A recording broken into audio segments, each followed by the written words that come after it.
Good morning students हम political science के B part का सेकंड चैप्टर रीड कर रहे थे जिसका नाम था era of one party dominance. ये चैप्टर हमारा कंप्लीट हो चुका था। इसमें हमने पढ़ा था कि 1952 से 67 के बीच में कांग्रेस पार्टी ने रूल किया था कि एक पार्टी का डोमिनेंस रहा था, कांग्रेस का डोमिनेंस रहा था, जिसे कि कांग्रेस सिस्टम भी कहा गया था। और उसके अलावा हमने ये पढ़ा था कि कांग्रेस की जो विक्ट्री के रीजंस क्या थे, कांग्रेस ने जो रूल किया था अकेले ने, उसका कारण क्या थे, इनके बारे में हमने डिस्कस किया था। हमने कंपैरिजन भी किया था कि मैक्सिको और इंडिया में क्या डिफरेंस था, कि फ्री एंड फेयर इलेक्शंस थे या नहीं थे। तो ये चीज़ें हमने इस चैप्टर में डिस्कस की थी।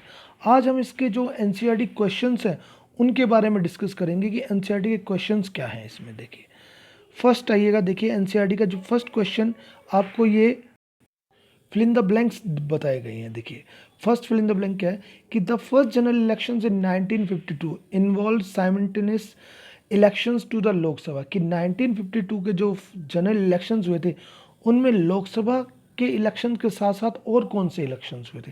देश में ना प्रेसिडेंट के थे, ना स्टेट असेंबलीज, राज्यसभा और प्राइम मिनिस्टर। इन चारों में से कोई एक हमें वो करना है। तो देखिए उस समय जो लोकसभा के साथ जो इलेक्शंस हुए थे वो विधानसभा यानी कि स्टेट असेंबलीज के हुए थे। तो इसका राइट आंसर आता है स्टेट असेंबलीज। सेकंड जो है the party that one the second largest number of Lok Sabha seats. कि फर्स्ट जनरल इलेक्शंस में कौन सी पार्टी थी जिसको कि सेकंड नंबर पर लार्जेस्ट सीट मिली थी। फर्स्ट नंबर पर कांग्रेस थी, सेकंड पर किससे मिली थी। सेकंड पर जो इसमें मिली थी वो आती है सीपीआई, आपकी कम्युनिस्ट पार्टी ऑफ इंडिया। उसे वो आपका सेकंड नंबर पे सीट्स मिली थी, 16 सीट्स उसे मिली थी। इसके बाद थर्ड आता है one of the guiding principle of the ideology of स्वतंत्रता पार्टी। कि स्वतंत्रता पार्टी की आइडियोलॉजी क्या थी, इनमें से कौन सी आइडियोलॉजी।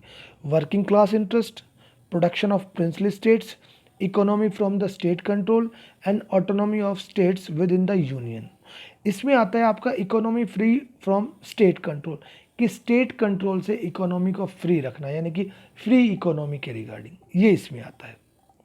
सेकंड क्वेश्चन है मैच द फॉलोइंग, कि ये लीडर्स को मैच करना है कौन सा किस पार्टी से बिलोंग करता है। सबसे पहले आता है ऐसे डांगे। ऐसे डांगे जो बिलोंग करता है वो करता है सीपीआई से। सीपीआई का एक ये लीडर था। श्यामा प्रसाद मुखर्जी बीजेएस के थे, भारतीय जनसंघ के, क्योंकि उसके फाउंडिंग मेंबर भी थे। इसके अलावा होता है मीनू मसानी। मीनू मसानी जो आते हैं स्वतंत्रता पार्टी के लीडर थे। और लास्ट बचे जो अशोक मेहता, वो प्रजा सोशलिस्ट पार्टी यानी कि पीएसपी के। ओके। थर्ड क्वेश्चन है four statement regarding one party dominance. की वन पार्टी डोमिनेंस के रिगार्डिंग को स्टेटमेंट दी गई, इनमें से आपको ये फाइंड आउट करना है कि कौन सी ट्रू है और कौन सी फॉल्स है। देखिए first, one party dominance is rooted in the absence of strong alternative political parties. कि इंडिया में जो वन पार्टी का डोमिनेंस रहा था वो इस वजह से रहा था कि उस समय कोई भी स्ट्रॉन्ग पॉलिटिकल पार्टी नहीं थी कांग्रेस के अलावा। बिल्कुल सही बात है, पॉलिटिकल पार्टीज तो बहुत थी उस समय, अपोजिशन पार्टीज तो थी, लेकिन उनमें से कोई भी इतनी स्ट्रॉन्ग पार्टी नहीं थी जो कांग्रेस को चैलेंज कर सके। तो ये ट्रू होता है। सेकंड है one party dominance occurs because of weak public opinion. कि एक पार्टी का डोमिनेंस इसलिए रहा था कि उस समय पब्लिक ओपिनियन वीक थी, ऐसा नहीं था। ये फॉल्स में आता है। क्यों? पब्लिक ओपिनियन थी, लोगों ने वोट नहीं किया था। अराउंड 50% हमने पढ़ा था कि 50% लोगों ने वोट किया था, तो ये रॉन्ग में आता है। थर्ड है one party dominance is linked to the national colonial past. कि एक पार्टी का जो डोमिनेंस रहा है वो जो कॉलोनियल पास्ट रहा है, यानी कि इंडिया का जो एक पास्ट रहा है जहाँ ब्रिटिश ने रूल किया, उससे जुड़ा हुआ है। बिल्कुल ठीक बात है, उससे जुड़ा है, ट्रू है। क्यों? देखिए कांग्रेस ने उस समय उसमें जो नेशनल मूवमेंट था उसमें रोल प्ले किया था और उसी का बेनिफिट उन्हें इलेक्शंस में मिला था। फोर्थ जो है वो one party dominance reflects the absence of democratic idols in a country. कि एक पार्टी का जो डोमिनेंस रहा वो तब रहा था कि हमारे यहाँ पर डेमोक्रेटिक आइडल्स नहीं थे कंट्री में, यानी कि वो डेमोक्रेसी नहीं थी। देखिए ऐसा नहीं है। क्यों? क्योंकि हमारे यहाँ पर एक पार्टी ने डोमिनेंस किया था कि डेमोक्रेसी के इलेक्शंस हुए थे, सभी जितने भी उस समय अपोजिशन पार्टीज थी सभी ने इलेक्शंस के रिजल्ट को एक्सेप्ट किया था। तो ये ट्रू में आता है। तो यानी कि अगर हम बात करें ए और सी जो है वो ट्रू है और बी एंड डी ये फॉल्स में आते हैं। इसके बाद क्वेश्चंस है, देखिए क्वेश्चंस में क्या कहते हैं कि इफ भारतीय जनसंघ और the communist party of India had form the government, कि बीजेएस और सीपीआई ने, दोनों में से किसी एक ने अगर सरकार बनाई होती फर्स्ट जनरल इलेक्शंस के बाद, तो in which respect would the policies of the government have been different, तो गवर्नमेंट की पॉलिसीज कैसे डिफरेंट होती है। अब इनमें तीन वो बताने हैं, दोनों पार्टीज की जो पॉलिसीज थी दोनों में कैसे डिफरेंस मिलता। देखिए पहले हम बात करते हैं बीजेएस की। बीजेएस की अगर सरकार बनती तो उनकी क्या पॉलिसीज़ होती।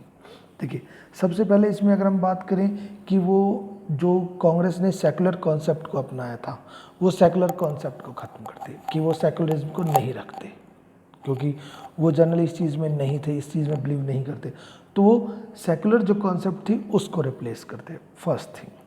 दूसरी उनकी पॉलिसी में जो मेन हिस्सा होता वो होता one nation one culture one country, ठीक है ना, कि one country one nation one culture, कि एक ही कल्चर को वो बढ़ावा देते। उस तरह से नहीं थे कि सभी को, वो एक उस पर अपने उस पर मेंटेन करते कि एक ही कल्चर को ज़्यादा वो करते। यूनिफॉर्म लॉज के रिगार्डिंग आपने पढ़ा होगा कि यूनिफॉर्म लॉज वो रखते। इसके अलावा no concession on religious and cultural minority, कि जो रिलीजियस और कल्चरल माइनॉरिटीज़ को जो कंसेशंस को जो बेनिफिट्स दिए गए हैं, जो बीजेएस थी वो उस सपोर्ट में नहीं थी, तो वो इस चीज़ को ख़त्म कर देती, यानी कि इन लोगों को जो कल्चरल या रिलीजियस जो माइनॉरिटीज़ के लोग हैं उन्हें किसी प्रकार का कोई भी बेनिफिट्स प्रोवाइड नहीं करती। इसके अलावा एक और उनकी आइडियोलॉजी थी कि भाई रीयूनियन ऑफ इंडिया, कि इंडिया और पाकिस्तान को मिला के दोबारा से एक अखंड भारत बनाया जाए। तो ये तो है बीजेएस की पॉलिसीज़, बीजेएस इन चीज़ों पर फोकस करती। अगर सीपीआई की बनती तो सीपीआई का जो एक सोच होती, सीपीआई का जो होती, सबसे पहला होता उसका कि जो गवर्नमेंट में सभी को इक्वल रिप्रेजेंटेशन देती, प्रोपोर्शनल रिप्रेजेंटेशन, मीन्स उनकी पॉपुलेशन के बेस पर उन्हें रिजर्वेशन देती, रिप्रेजेंटेशन देती, कि अलग अलग कम्युनिटी हैं, अलग अलग वो हैं जो रिलीज हुए हैं, सभी को उनकी पॉपुलेशन के बेस पर रिप्रेजेंटेशन देती। एक तो ये हो जाता है। दूसरा, वो पूरी तरह से कम्युनिस्ट आइडियोलॉजी को यहाँ पर एक्सेप्ट करते, जैसे चाइना में या रशिया में था वन पार्टी डोमिनेंस रहता, ठीक है ना, उन चीज़ों को वो पूरी तरह से एक्सेप्ट करते कि कम्युनिस्ट आइडियोलॉजी को। इसके अलावा अगर हम बात करें मीडिया के ऊपर वो कंट्रोल रखते, कंट्रोल ओवर मीडिया, कि मीडिया के ऊपर कंट्रोल रखते, क्योंकि वो नहीं चाहते थे कि मीडिया को फ्री हो, जैसे चाइना में आपने पढ़ा था या रशिया में आपने पढ़ा था। Non democratic regime, one party का डोमिनेंस रखते, ये उसकी आइडियोलॉजी थी, ये उसकी पॉलिसीज होती बीजेपी। तो दोनों में ये डिफरेंसेस आता है। ओके, नेक्स्ट है in what sense was the Congress an ideological coalition, कि किस सेंस में कांग्रेस एक आइडियोलॉजिकल कोलिशन थी।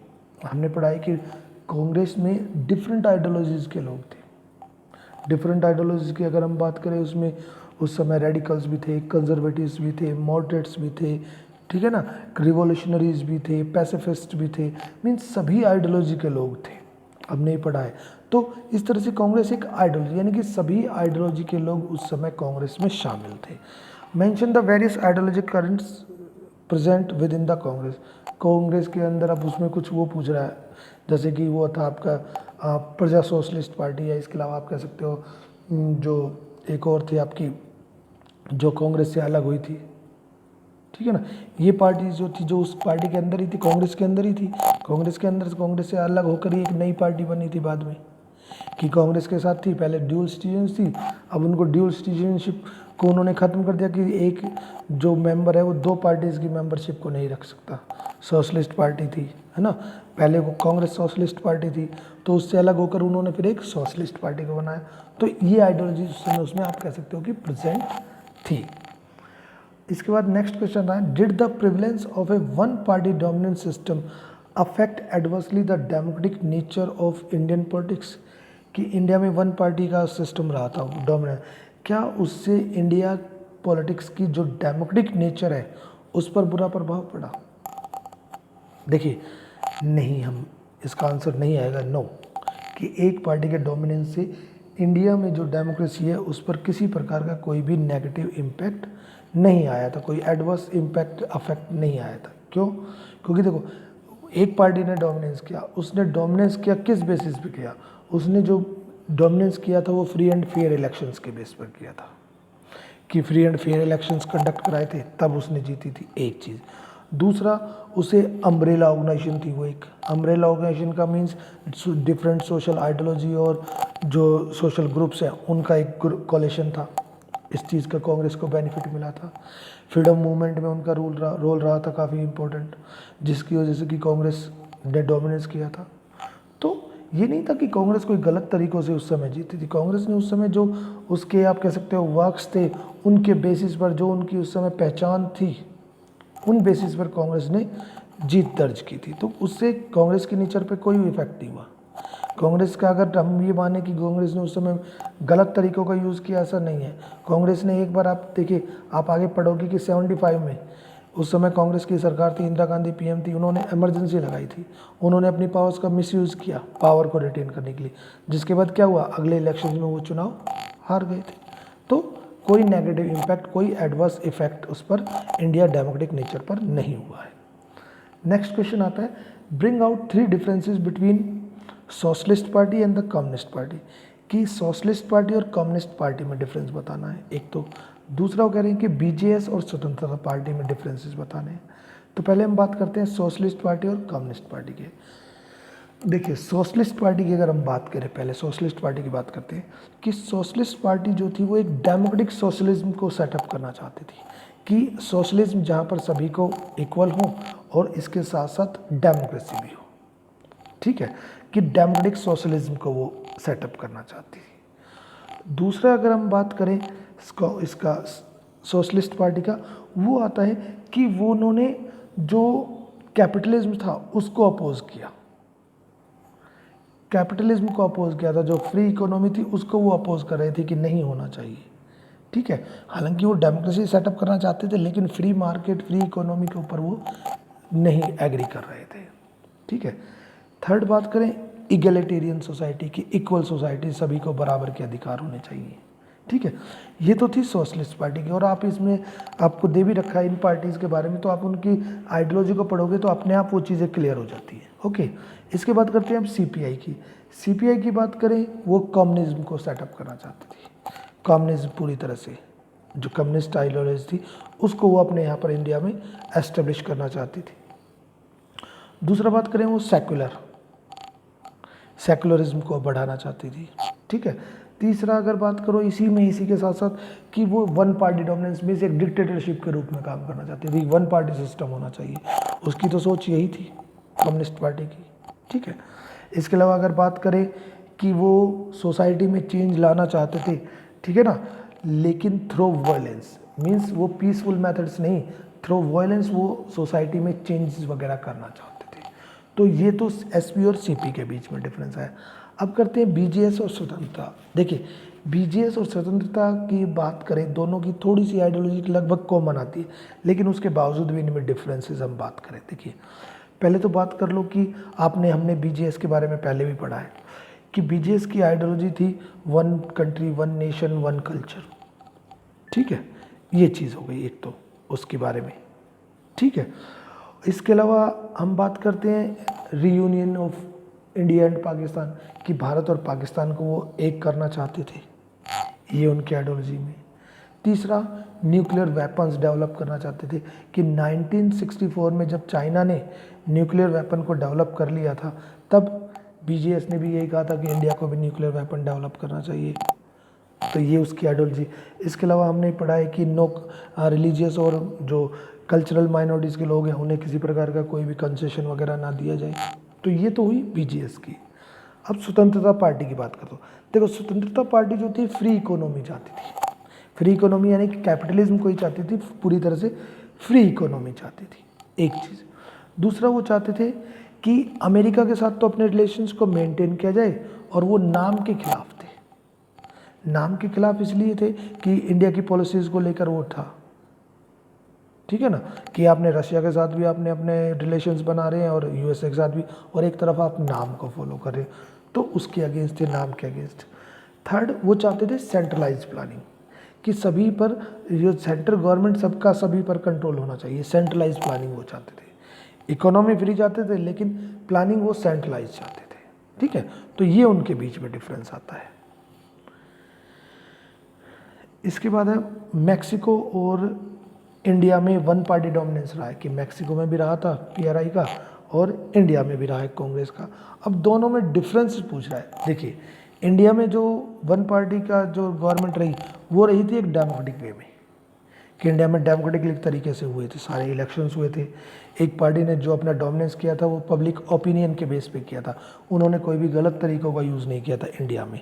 कांग्रेस ने जीत के कारण था, फ्रीडम मूवमेंट में उनका रोल, ठीक है। इसके अलावा अम्ब्रेला ऑर्गेनाइजेशंस, ये सारी चीज़ें आती हैं, ठीक है। और मैक्सिको में क्या था, मैक्सिको में उन्होंने अपोजिशन को अलाउ ही नहीं किया, ठीक है। वन पार्टी का डोमिनेंस रखा उन्होंने वहाँ पे, आप कह सकते हो कि एक डिक्टेटरशिप रखी।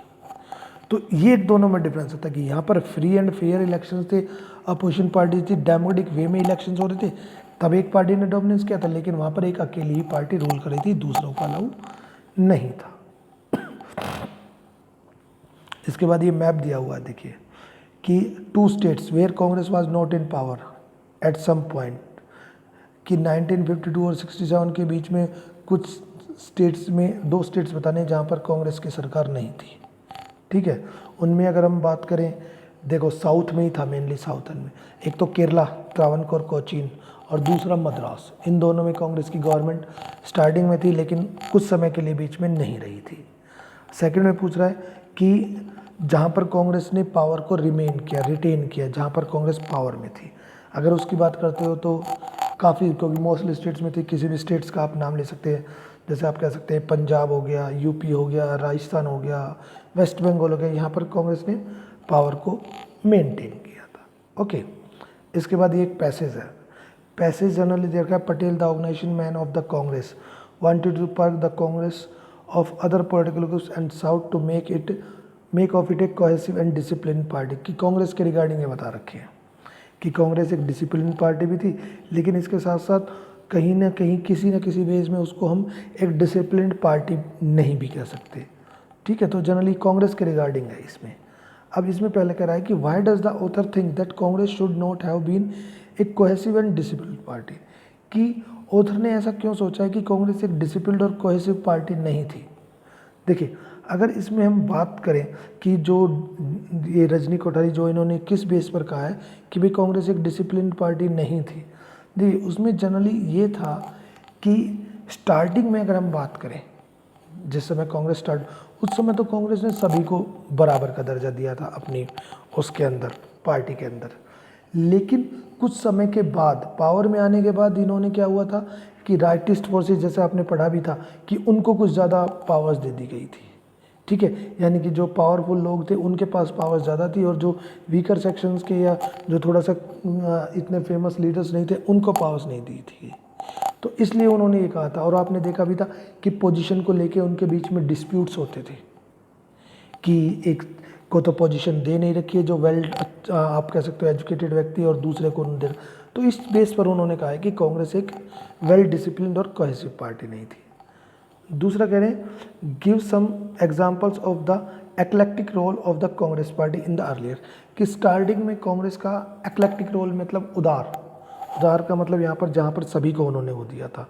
तो देखो, मैंने अभी आपको बताया कि स्टार्टिंग में कांग्रेस ने सभी को अपने साथ मिला के रखा था, कि अम्ब्रेला ऑर्गेनाइजेशन थी, ठीक है, सोशल और आइडियोलॉजिकल कोलिशन थी, तो सभी को बराबर का अधिकार दिया था। उसमें ये नहीं था कि उस समय सिर्फ जो हायर क्लास के लोग हैं उन्हीं को ही पार्टी में पोजीशन दी जाती थी, इवन जो लोअर क्लास के लोग थे उनको भी पार्टी में पोजीशन दी जाती थी, मीन्स सभी लोगों के लिए एक प्लेटफॉर्म थी, ठीक है। तो इसमें ये आप एग्जांपल्स में डाल सकते हैं स्टार्टिंग में कि डिफरेंट आइडियोलॉजी के फार्मर्स, सभी को उन्होंने बराबर का वो दिया था।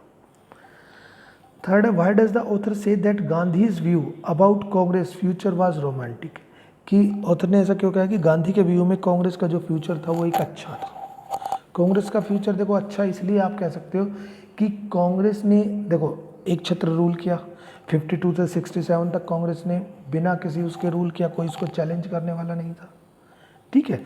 अब ये किस बेस पर किया था, ये जो उन्होंने किया था ये उस पर किया था कि इंडिया का जो वो कांग्रेस का जो नेशनल मूवमेंट में जो रोल था उस वजह से, कि गांधी जी ने देखा कि भाई देखो आपको मालूम है कि नेशनल मूवमेंट में मेन जो रोल रहा था वो कांग्रेस का रहा था, कांग्रेस उस समय था और कांग्रेस को जीत का कारण भी यही था।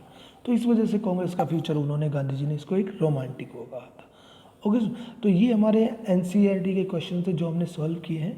तो आप एक बार इनको दोबारा से खुद सॉल्व कीजिएगा और इनके क्वेश्चन आंसर्स कीजिएगा, बाकी मैं आपको आगे भेज दूँगा। Okay students, thank you.